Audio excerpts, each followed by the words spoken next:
A long time ago, the Ghoul realm barely escaped great peril. A large army of destroyers came from a neighboring universe. The creatures of the Ghoul realm were no match for the powerful destroyers. Just when everyone had given up hope, a great fire swept over the realm, wiping out the destroyers' army. Several hundred years have passed, and the realm is threatened once again.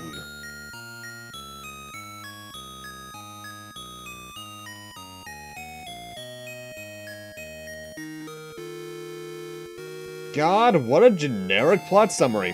Hello everyone and welcome to Let's Play Gargoyle's Quest Ghosts and Goblins. The only spin-off I can think of that this series ever got. So let's just head right on in, and we're not going to be playing as Arthur this time around. We're playing as Red Armor. Hit on an army, attack the king. Has been... That was a fast death. They're very strong. Firebrand, return to the realm immediately. Hurry, before they close the dimension portal that leads here.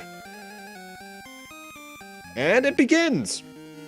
We are playing as Firebrand, as they just said, and he is a red armor. However, red armors are nowhere near as powerful in at least the first Gargoyle's Quest that they were in the original game. First off, Firebrand is not a very healthy demon. He only has 2 hit points. And most things in this stage can only do 1, but it's gonna be a while. That thing on the bottom right is your flight meter. The way you fly is you jump and then you press jump again. You cannot ascend while you're jumping, you can only go horizontally. And knowing that that bar runs out, you're gonna start falling anyway, so be careful there. Otherwise, the only thing that Firebrand can do at the start is cling onto walls, which you do just by touching the wall, I believe. You don't even have to hold the button down in that direction. And breathe fire, which doesn't do much damage. In fact, I think it only does 1. Just there, I picked up a Vial, though, as you saw. Vials are this game's currency. They're only used for one thing, and that's to get extra lives, because lives are a thing in this game. So, that's all I can really say about that. You saw a heart to the left a moment ago. What the hearts are extra life points. There's usually only 1 or 2 per stage, which is, not enough. But, it's fairly self-explanatory. You get one of those, you recover a life point. Starting off, though, the first stage can actually still be deceptively hard, because the enemies, while they don't move too quick, can be a bit tricky, I suppose, because Firebrand, as you can see, is a fairly large sprite for the world we're in, and because of that, touching enemies is pretty easy. Especially when you move too quickly, and you accidentally fire the wrong way, and then you die in a Mega Man style. The way that this game's deaths work is, well, quite simple. You're sent back to either the beginning of the stage, or checkpoints. Checkpoints are somewhere usually between halfway and 3/4 of the way through the level, except right before boss fights in some instances, I believe. My only real advice I'd give for the first level is get used to the controls, because you're going to need to work with them a lot, and there are some pretty tricky jumps in this game, all things considered, too. Take advantage of wall climbing as much as you can, because it's just going to be very useful. Either way, here we have the first boss, whose name I am going to try to pronounce and probably fail at. Zundo Druer? This guy is a giant fish enemy. The way he works is that he will occasionally rise up from the water and then head over towards where you are, firing out a few of those fire enemies from earlier in the meanwhile. And then he'll sink back into the water, in which case he'll repeat again. He can either... I think he can come up at a total of 3 altitudes, low, medium, and high. My general recommendation, stick on the high platform in the middle here, and then just get as many shots as you can. It's actually still a very easy boss, but you need to be careful because I think touching him does 2 damage, so that'll be an instant kill.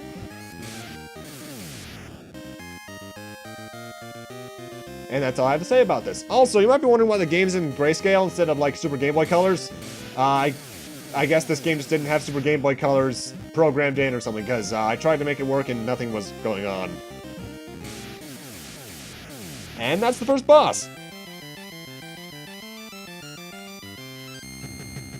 Also, that might be the happiest level clear jingle in a game that stars a demon I've ever heard. Either way, once we get through this portal, we're in the main world.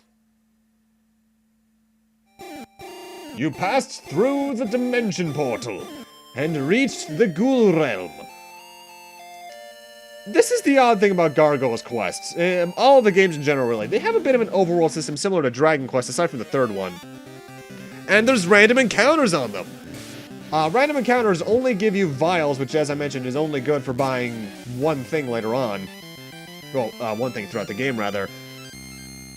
And every area that you're in has a few enemies you can run into. You can run into 2 or 3 here. You can run into those ghouls I just killed. I'm going to be running into next, and the ghouls with shields. And you'll also every now and then find ghouls like this. Who are you? You're not leaving here.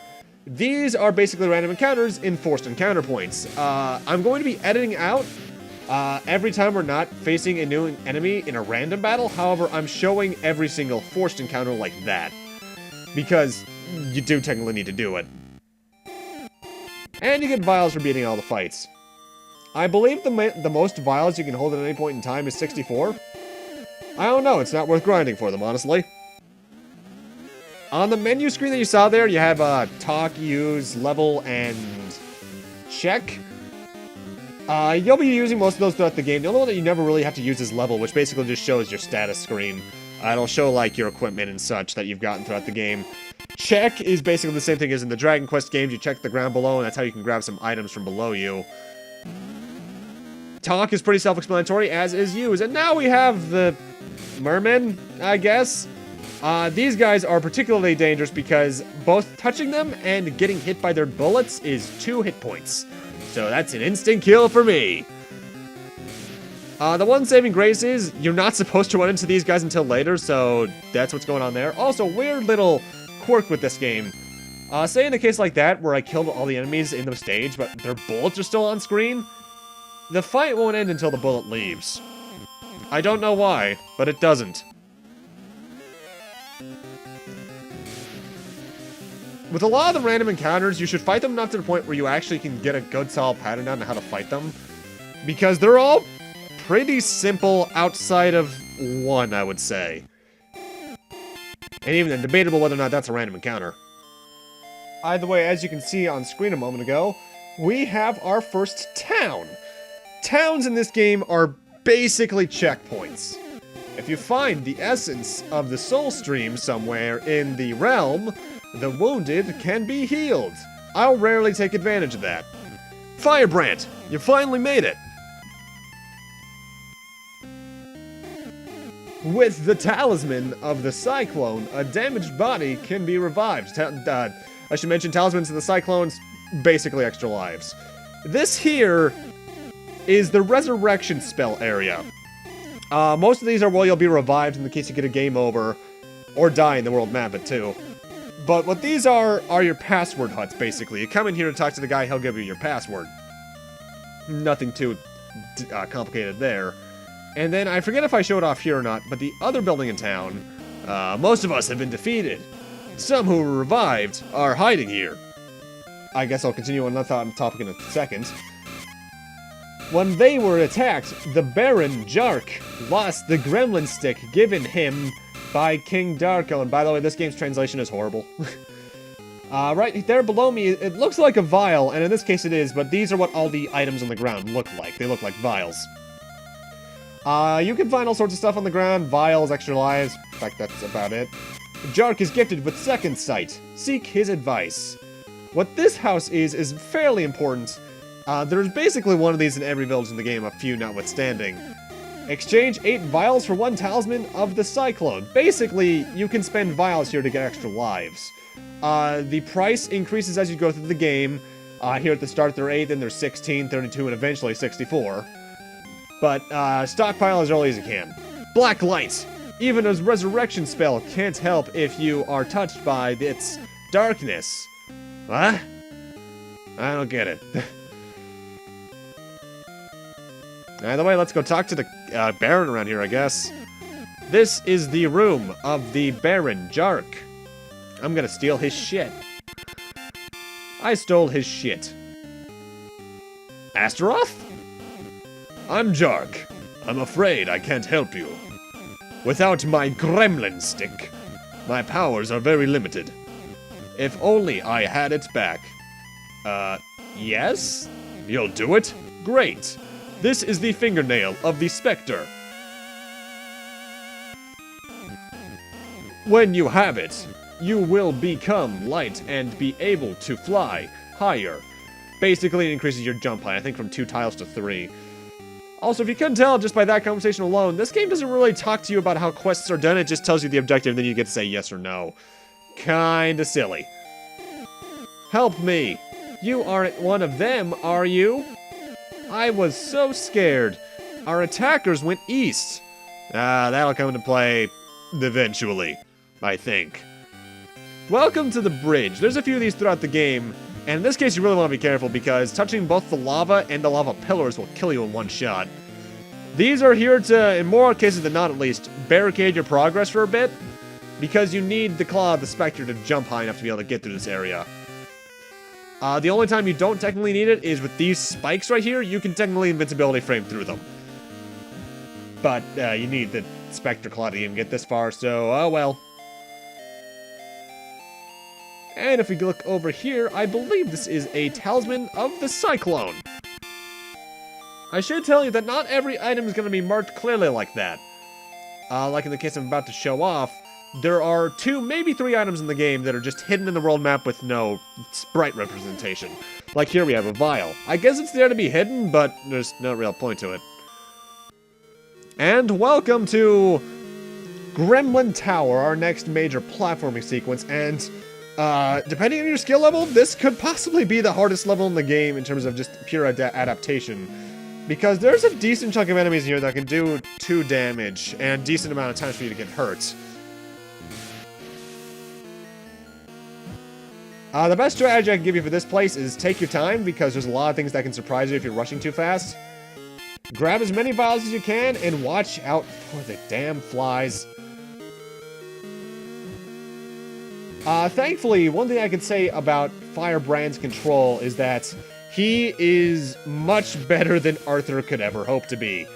Because, outside of, I guess, Super Ghouls and Ghosts, because that's the closest you can come to controlling him, at least well. Arthur is very stiff, where Firebrand, especially in the later Gargoyles quest games we'll be doing after this, is very, very fluid.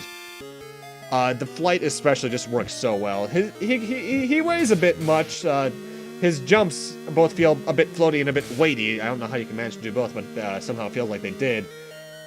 But get accustomed to this. And get accustomed to Mega Man Xing up the walls, because that's just going to be your best way of getting around a lot of areas. Plus, you're required to do in a good amount of instances. Either way, let's take a look at this game's story in the manual. It's mostly the same as the intro, but there's a few details that are worth talking about now that we'll see get brought up later. Ages ago, the Friendly Ghoul Realm was Friendly Ghoul Realm? That's an error. Was invaded by an alien force known only as the Destroyers. The Destroyers almost succeeded in capturing the Ghoul Realm when an incredible fire came out of the sky and eliminated them. The secret of that powerful fire was lost through the ages, and the Destroyers are back for a rematch. The only clue to the survival of the Ghoul Realm lies in the hint that the sole heir to the red Gargoyle can bring the magic flame. As Firebrand, the guardian Gargoyle of the realm, that's kind of a mouthful, you must discover this heir to the magic flame and bring peace to the kingdom once again. I'm not sure I would call this place very friendly. Because this is the exact same universe as Ghost and Ghoul. Technically speaking, those are both wrong and right at the same time. Ghosts and Goblins. It's just the fact that Firebrand himself never faces Arthur off the top of my head. And here we are at the boss fight for this stage. I think this thing is called Four Eyes. I go about fighting it wrong here because I start with the hardest eye to hit. Each of these eyes takes 5 shots to take out, and you just have to basically avoid its shots. You can take 2 shots before you die in this fight, unless you only have 1 HP like I do. And take your time. It's the best advice I could give for it. Start at the top 2 because they're the easiest 2 to damage, and then work your way down towards the bottom right. Something that this game's a bit iffy on is hit detection. More so with your shots than theirs. Because sometimes an enemy can be partially off-screen and they'll take hits. Sometimes they'll be partially on-screen, or off-screen I guess rather, and they won't take damage. So, I guess it not only depends on the enemy, but also the size of their hitbox. Whenever you hear more than one explosion sound effect going, or I guess damage sound effect, that's when you know you killed an eye, so use that to your advantage. Also, this game's soundtrack is amazing. We'll hear my favorite song later on. But on the whole, this game's soundtrack is really good. Honestly, I don't think it deserves the soundtrack it has, but it's still really damn nice. Also, if I recall, this is the only stage in the game where when you beat the boss, the floor, it doesn't become more safe, so make sure you don't die there. And for beating it, we get the Gremlin stick that Jark needed. I guess Jark. Incredible forces building in your body. We now have the power of the Blockbuster. An outdated video service. Oh my god, I can't wait to use it. What the Blockbuster is, though, it's a secondary attack. I'll be showing it off in this fight in particular. But basically, throughout the game, you're going to get new magics there in the bottom left, and you can equip those to replace your normal fire beam.